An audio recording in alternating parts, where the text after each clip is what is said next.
À peine considérée aux yeux de certains parents d'élèves qui ne voient pas trop leur importance dans le processus de la formation scolaire de leurs enfants.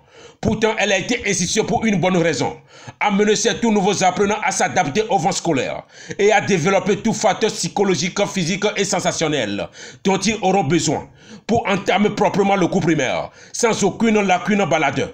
Contrairement à celui qui démarre le primaire sans pouvoir être préparé pour faire face aux aptitudes censées être maîtrisées. Les enfants ne viennent pas ici pour dormir, pour s'amuser tout le temps, mais ils ont toujours un certain nombre d'activités chronométrées dans un emploi du temps. Des animations, des jeux, passage de la veille de main au goûter, des activités pédagogiques. Voilà autant de disciplines jugées nécessaires dans chacune des classes de la maternelle. On fait des onomatopées au cours desquelles la langue de l'enfant se délie. Quand l'enfant va avoir la langue bien déliée, il pourra faire une bonne communication. Or, c'est ça qui est important ici.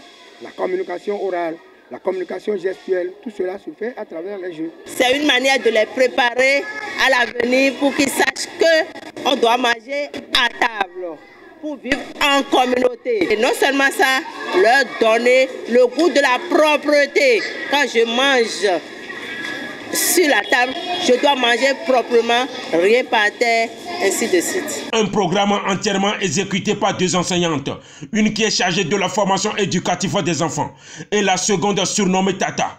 Elle est responsabilisée de leur entretien et du transfert du message en langue maternelle. Et tout ceci se passe dans une ambiance collégiale.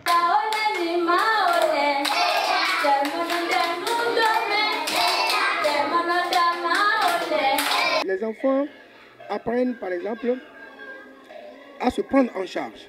Ils forment ici leur personnalité. Il y a tous ces jeux qui s'y font permettre une sorte de coordination des yeux, des pieds et des mains. Ça prépare l'enfant au point où, à la reprise de janvier, les enfants peuvent déjà commencer par utiliser les outils scripteurs.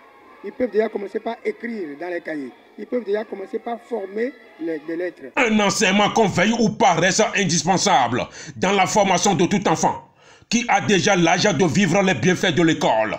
Alors, chers parents d'élèves, nul ne peut prétendre la destruction basique d'un mythe irréversible. Par conséquent, confiez désormais vos enfants aux écoles maternelles avant le cours primaire, afin d'éviter d'éventuels dysfonctionnements dans la formation de l'enfant plus tard.